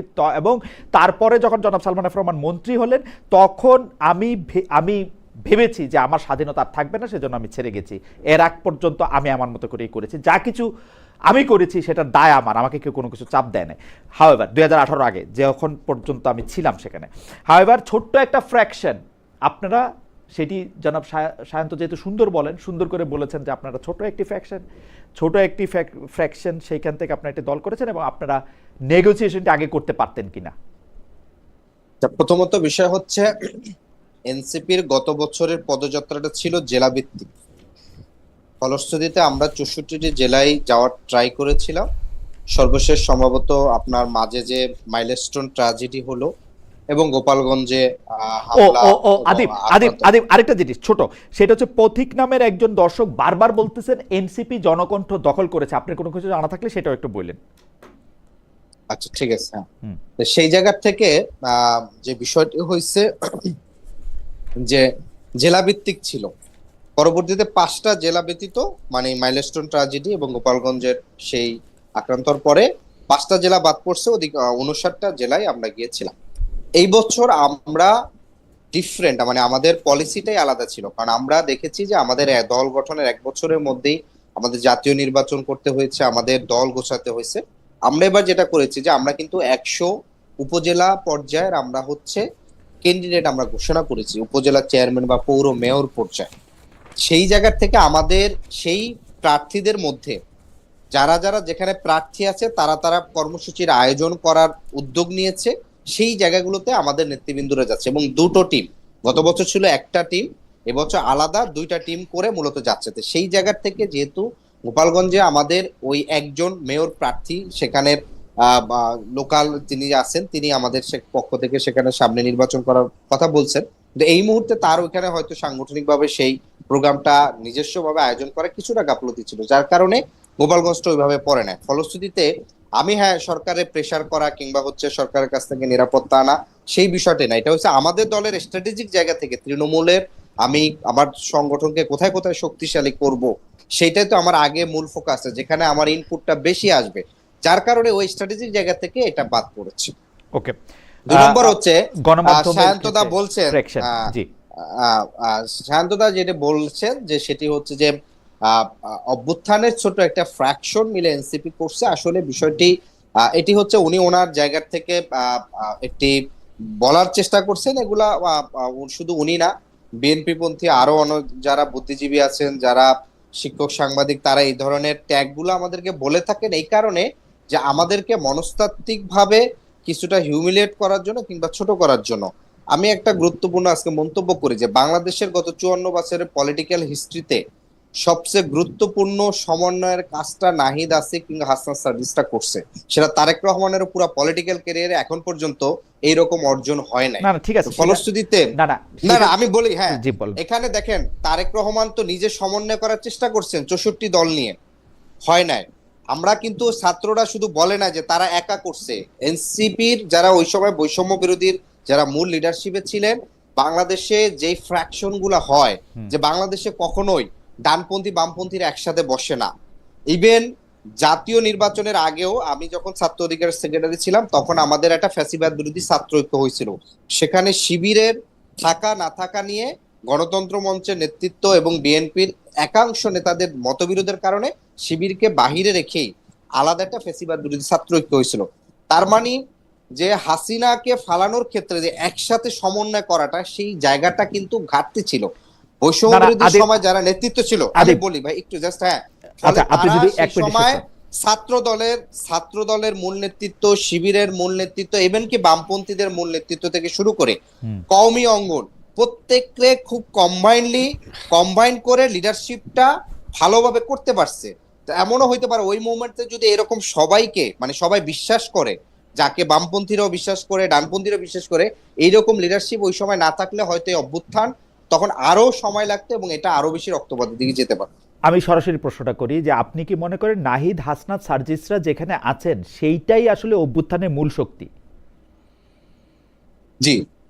ওকে, তার মানে এই যে নাহিদ, হাসনাত, সার্জিসরা যদি ধরেন এখন মাহফুজ বাদ পড়ছেন, মাহফুজ অভ্যুত্থানের মূল শক্তি না, ধরেন তাসনিম যারা চলে গেছেন, তাসনিম যারা মূল শক্তি না, আগামীকাল যদি আরিফুল ইসলাম আদিবও চলে যান, যেতেই পারেন, তো ওইটাতেও মূল শক্তি নাহিদ, হাসনাত, সার্জিস যেদিকে থাকবেন সেদিকেই থাকবে? না, এখানে বিষয় যেটা হয়েছে, আপনি যদি গ্রুপ অফ পিপল ধরেন, যেমন ধরেন এনপিএ গঠিত হয়েছে, সেখানেও আমাদের এখান থেকে অনেকে গেছে।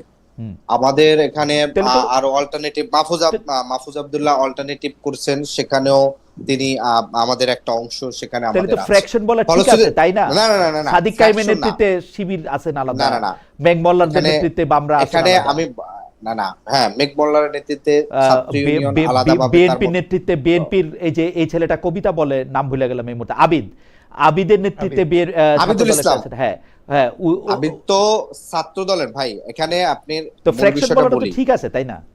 না না না, ওইভাবে ফ্র্যাকশন না। আপনি আমাদের এখানকার পলিটিক্যাল অংশ তো আগে থেকে এক্সিস্ট ছিল, হাসিনা বিরোধী আন্দোলন তারা করছে। বিদ্যমান গতানুগতিক যে রাজনৈতিক দলগুলো, জামাত, বিএনপি এবং বামপন্থী দলরা, তারা ছিল। আমি বলেছি 2015 সাল থেকে 2025 সাল কিংবা এই 26 সাল পর্যন্ত যারা বাংলাদেশে নতুন রাজনীতি চায়, এদের এই গতানুগতিক রাজনীতির বাহিরে নতুন রাজনীতি করতে চায়, তাদের বড় একটা অংশই এনসিপির সাথে আছে এবং এনসিপি এই বড় অংশটার সমন্বয় করা কিংবা হচ্ছে এই জায়গাটায় আছে। আচ্ছা, পরিষ্কার। আমি আর এটা নিয়ে আপনার সাথে তর্ক করতে চাই না। আপনি এইটা যদি একটু বলেন, এনসিপি জনকণ্ঠকে দখল করেছে, এই অভিযোগটা নিয়ে আপনি? না, এনসিপি জনকণ্ঠ দখল করেনি। জনকণ্ঠে যেটি হয়েছিল যে জনকণ্ঠ 5ই আগস্ট পরবর্তীতে আপনার একটা চালাকি করে তারা এনসিপির থেকে একজন প্রতিনিধি, বিএনপির থেকে একজন প্রতিনিধি এবং জামাত থেকে একজন প্রতিনিধিকে নিয়ে তারা জনকণ্ঠকে মানে মূল উপদেষ্টা পরিষদ গঠন করেছিল। সেই জায়গায় এনসিপির একজন ছিলেন জয়নাল আবেদীন শিশির এবং তার এই সম্পৃক্ততার কারণে তাকে কিন্তু দল থেকে সতর্কতাও করা হয়েছিল। ফলশ্রুতিতে জনকণ্ঠ, আমার কাছে মনে হয় যে দখল করা হয়নি। আপনি বিষয়টা আমার থেকে আরো ভালো জানেন যে জনকণ্ঠকে শুধু সে সময় দখলই করা হয় না, অনেকগুলি জিনিস তো করা হয়েছিল, যা যা কিছু খাতায় বইয়ে গল্পে আমরা পড়ি, তার অনেক কিছুই করা হয়েছিল। তারপর আপনি বলবেন যে সেটা এনসিপির পক্ষ থেকে দখল করা হয় নাই, এইটা একটু ইতিহাসের অপলাপ থাকবে কিনা জনাব আদিব? মানে না না না না, এটা কোনোভাবে অপলাপ থাকবে না। কারণ হচ্ছে আমরা স্পষ্ট বলছি যে ওখানে জনকণ্ঠের সেখানে শুধু এনসিপির একজন না, সেখানে বিএনপিরও একজন ছিল, জামাতেরও এক নেতৃত্ব ছিল। ফলশ্রুতিতে সেই জায়গাটিতে এনসিপির যে জড়িত ছিল তাকে সাংগঠনিকভাবে এনসিপি সতর্ক করেছিল, সেটা কোনোভাবেই দখল করতে যায় না। কিংবা আপনি যদি বলেন যে সেই অংশে সে অংশগ্রহণ করছে, ফলে তাকে দলগতভাবে তার বিরুদ্ধে সাংগঠনিক একটা ব্যবস্থা নিছে। ওকে, আপনি যেহেতু অন ক্যামেরা এটা বলছেন, এটা থাকবে, এটা এটা এটা এটা এটা এটা নিশ্চয়ই ইতিহাস এটার বিচার করবে। আমরা 6 মাস, 1 বছর পরে, 2 বছর, 5 বছর, 7 বছর পরে আবার এটা দেখবো। আমার শেষ প্রশ্ন আমি ডক্টর সায়ন্ত থেকে দিয়ে শুরু করি এবং সেটা জনাব আরিফুল ইসলাম আদিব আপনার কাছ থেকে এটা শুনবো। ডক্টর সায়ন্ত, আপনি নির্বাচনের 3 দিন আগে অন্তর্বর্তী সরকার কেন এই চুক্তি করলো এবং এই চুক্তি বিএনপির সাথে কথা বলে করছে, সেই যিনি বলতেছেন সেই আগের নিরাপত্তা উপদেষ্টা বর্তমান পররাষ্ট্রমন্ত্রী, তিনি বলছেন বিএনপির সাথে এটা নিয়ে বলছেন, তারা বলতেছেন যে মানে এটা একটা ভালো চুক্তি, মানে খুব প্রকাশ্যে না বললো, গলা বাজি করে না বললো, বলতেছেন এটা খুব ভালো চুক্তি এবং খলিলকে পররাষ্ট্রমন্ত্রী করে এক ধরনের প্রমোশনই দেওয়া হইতেছে ডক্টর খলিলকে। এই আমরা এটাও দেখতেছি জনাব খলিলুর রহমান এর সাথে মার্কিন যুক্তরাষ্ট্রের সম্পর্কই একমাত্র শেষ সম্পর্ক ভাবতেছে না, একটা সর্বদলীয় ককাসও করা হয়েছে, আমেরিকা ককাস সংসদে, এরকম আর কখনো আমরা দেখেছি কিনা আমরা জানি না। এখন ঘটনা হইতেছে যে 2টা বিষয় বাংলাদেশের রাজনীতিতে, ভারত একটা গুরুত্বপূর্ণ বিষয়, যুক্তরাষ্ট্র একটা গুরুত্বপূর্ণ বিষয়। ভারতের সম্পর্কে আমরা শুনে আসছি যে আওয়ামী লীগ সরকার অনেকগুলি বাজে চুক্তি করছে, সেই চুক্তিগুলিকে আমরা এখন সামনে দেখতেছি কিনা, সেগুলি বাতিল করতেছি না, সেটা একটা প্রশ্ন, আলাদা করে আমরা একটা জবাব দিব। কিন্তু মার্কিন যুক্তরাষ্ট্রের সঙ্গে যেটা করা হলো, এইটা আমার বিবেচনায়, ভারতের চুক্তিগুলি তার সামনে আসে নাই, দেখি না, আমার বিবেচনায় এত খারাপ চুক্তি আমি আর জীবনে দেখি নাই।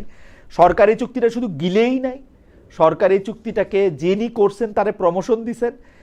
মজার ব্যাপার হচ্ছে বিএনপি এই চুক্তিটা শুধু ক্যারি করেই যাচ্ছে না, জামায়াতে ইসলামী এবং এনসিপি এই চুক্তিটার কোনো বাস্তব বিরোধিতা এখন পর্যন্ত কেউ করে নাই। মানে জামাত ইসলামী একটু বলছে যে চুক্তিটা খারাপ, তারপর বলে নাই। ডক্টর সায়ন্তমান আমাদের সঙ্গে নাই, তাহলে আদিব আপনিও এই প্রশ্নটা জবাব দিতে পারেন যে এইটা কেন।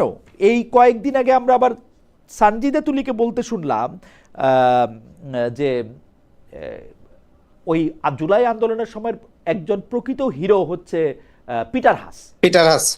মানে অদ্ভুত। আপনি যদি এটা একটু বলেন যে আসলে মার্কিন যুক্তরাষ্ট্রের সঙ্গে এই চুক্তিটা নিয়ে এনসিপি আসলে কি ভাবে, মানে আমার এনসিপির আমাদের যে জায়গাটি ছিল, আমাদের দলের পক্ষ থেকে আমাদের আহ্বায়ক তিনি সংসদে সরাসরি এটি বলছেন যে আমেরিকার সাথে যে চুক্তিটি হয়েছে অন্তর্বর্তী সরকারের সময় এবং পরবর্তীতে এখন সরকার যেটি ক্যারি করছে, যে এটি নিয়ে সংসদে বিস্তারিত আলোচনা করার একটি জায়গা তিনি দাবি তুলছেন, যে এই বিষয়টি আরো বিস্তারিত পর্যায়ে আলোচনা করার জন্য সেই দাবিটি আমাদের পক্ষ থেকে তোলা হয়েছে। তো এখন পর্যন্ত জাতীয় সংসদে এই চুক্তিটি নিয়ে আলোচনার ক্ষেত্রে কোনো ধরনের আলাপ আমরা সরকারের পক্ষ থেকে দেখি নাই। তো ফলশ্রুতিতে এনসিপি এই বিষয়টি আরো বিস্তারিত জানতে চায় যে এই চুক্তিটাতে আসলে কি আছে, কিভাবে টোটালি এই জায়গাটার আলোচনার জায়গাটা এনসিপি করতে চায়। আদিব, এনসিপি জানতে চায়, এনসিপি কি চুক্তিটা পড়ে দেখেছে, মানে এনসিপি কি চুক্তিটা বিশ্লেষণ করছে? ডক্টর শান্ত, আপনি যেহেতু একটু বিচ্ছিন্ন হয়ে গেছিলেন, আমরা আদিবকেই প্রথমে শুনতেছি যে এনসিপি কি এই চুক্তিটা পড়ে দেখেছে, মানে কারণ এনসিপির নেতৃবৃন্দকে, জামাতের নেতৃবৃন্দকে আমি জানতে চাইলে জামাত এবং এনসিপির নেতৃবৃন্দ বলেন যে তারা চুক্তিটা দেখেন না, কিন্তু চুক্তিটা এখন ওয়েবসাইটে আছে, দেখেন না কেন আপনারা? এটা ফেব্রুয়ারি মাসের 9 তারিখে হয়েছে। চুক্তির বিষয় আমাদের দলের যে ইন্টারন্যাশনাল যে অ্যাফেয়ার্স যিনি দেখেন, তার মাধ্যমে আমরা সেটি আমাদের নেতৃত্ব পর্যায়ে এটা নিয়ে আলোচনা হয়েছে। এটাকে আমরা চাচ্ছি যে সংসদের এটা আলোচনার মাধ্যমে এটার একটা পরিণতি হোক, সংসদের একটা আলোচনার মাধ্যমে এটার একটা পরিণতি হোক। ডক্টর শান্ত, আপনি কি মনে করেন যে বিএনপিকে অবশ্যই অন্তর্বর্তী সরকারের 3 দিন আগে মানা একটা চুক্তি এটা করতে, মানে আমি বলতাম যে এটা গিলতে হয়েছে যদি না দেখতাম নিরাপত্তা উপদেষ্টাকে প্রমোশন দেওয়া পররাষ্ট্র মন্ত্রী বানানো হয়েছে, এবং তিনি বলতেছেন যে আমি বিএনপি এবং জামাতের সাথে কথা বলছি। জামাত বলছে যে কথা বলি নাই, বিএনপি এটা নিয়ে কিছু বলে না। বিএনপি আমাকে অন্যান্য দেশ দেখায়, মালয়েশিয়ার চুক্তি দেখেন, অমুকের চুক্তি দেখেন, তমুকের চুক্তি দেখেন, একদম হাইকোর্ট দেখায় বিএনপি প্রশ্ন করলে। আপনি আমার একটু বাঁচান শান্ত।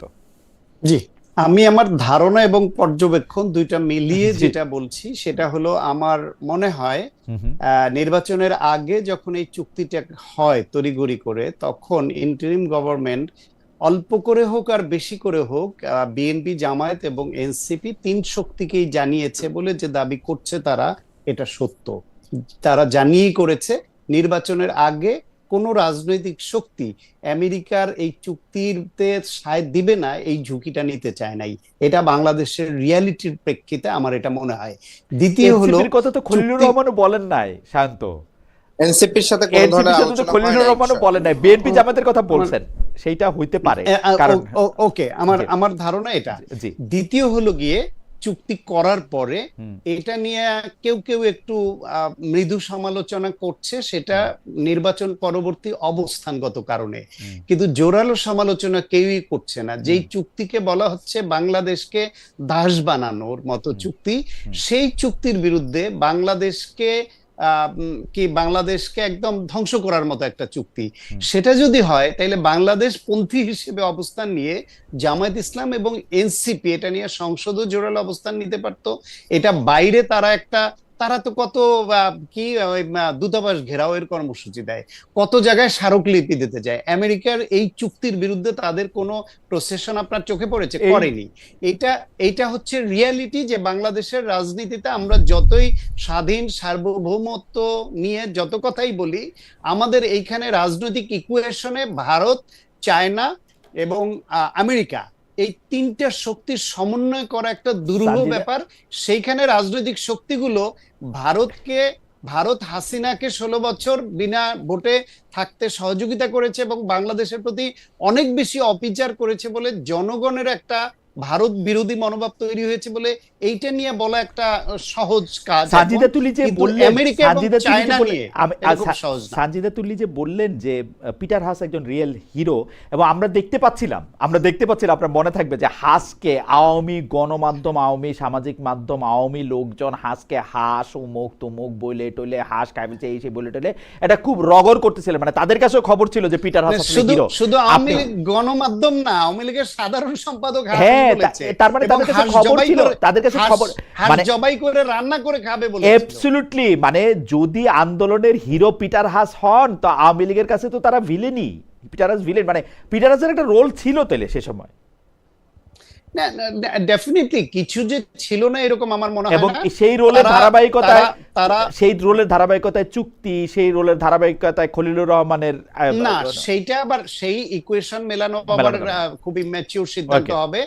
বাংলাদেশে দীর্ঘদিন গণতন্ত্রের অনুপস্থিতি এবং মানবাধিকার হরণ যেই হারে হচ্ছিল, র্যাব যা করছিল, সেই সব নিয়ে ইন্টারন্যাশনাল নেগোসিয়েশন বলেন, তুলে ধরা বলেন, সরকার ব্যর্থ হয়েছিল তাদের অন্যায্য কাজটা তাদের গিলাতে, এবং বিরোধী দল সফল হয়েছিল হিউম্যান রাইটস ভায়োলেশন সহ বিভিন্ন বিষয়ে আমেরিকা, জাতিসংঘ বিভিন্ন জায়গায় উপস্থাপন করে তাদের একটা অন্তত সম্মতি আদায় করতে, যাতে করে বাংলাদেশে আওয়ামী লীগ সরকারের অনেক প্রতি নিষেধাজ্ঞাও দিয়েছিল। আমার মনে হয় G9 এর একজন গুরুত্বপূর্ণ সদস্য হিসেবে আপনারও একটা গুরুত্বপূর্ণ ভূমিকা সেখানে ছিল, সেজন্য আপনাকে ধন্যবাদ। আমি জনাব আদিবকে দিয়ে আমরা শেষ করতে চাই। জনাব আদিব, পিটার হাস প্রসঙ্গটা কিছু ছিল না।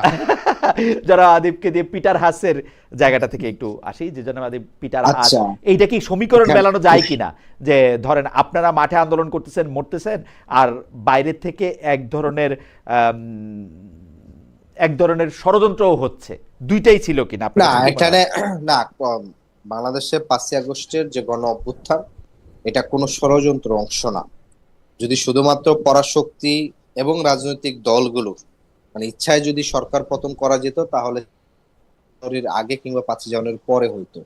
ফলে গণ আন্দোলনটা এখানে রাজনৈতিক শক্তি, পেশাজীবী শক্তি এবং মানে সকল অংশের শ্রমিক, ছাত্র, মানে এত মানুষের যে এত বৃহৎ পরিসরে ছিল, সেখানে ছোট একটা অংশ বা কন্ট্রিবিউশন, যারা এই ফ্যাসিবাদের পতন চাইছে প্রত্যেকেরই কিছু না কিছু কন্ট্রিবিউশন আছে। কিন্তু তার মানে ওই তাদের অংশটাকে আমি মেইন ধরে হচ্ছে তাকে খুব আমি প্রশংসা করে গদগদ করবে সেটা হয় না, মানে এবং সেটা সম্ভব না, এবং সেটা এই আন্দোলনের মাধ্যমে সেটা বোঝা গিয়েছে। আর আরেকটা বিষয় যেটা ওই যে আমেরিকান ককাস গঠনের ক্ষেত্রে যেটি বিষয়, এটি গঠনের পরে আমরাও কিছুটা দেখেছি, সেটি হচ্ছে যে সাধারণত আমরা যেটা দেখি যে বাংলাদেশের ক্ষেত্রে এইটা প্রথম আমেরিকান ককাস গঠিত হয়েছে, কিন্তু অনেক রাষ্ট্রগুলোতে বিভিন্ন দেশ নিয়ে সংসদীয় একটি আনঅফিসিয়াল কমিটি সাধারণত বিভিন্ন দেশ নিয়ে থাকে। যেমন আমেরিকার কংগ্রেসও আপনার হচ্ছে বাংলাদেশ ককাস আছে, ইন্ডিয়ান ককাস আছে। এখন বাংলাদেশ তাদের সংসদীয় কমিটির পক্ষ থেকে গুরুত্বপূর্ণ জায়গা থেকে আমেরিকান ককাস করছে, সামনে চায়না, ইন্ডিয়া কিংবা হচ্ছে অন্য অন্য ককাস গুলো হয়তো করার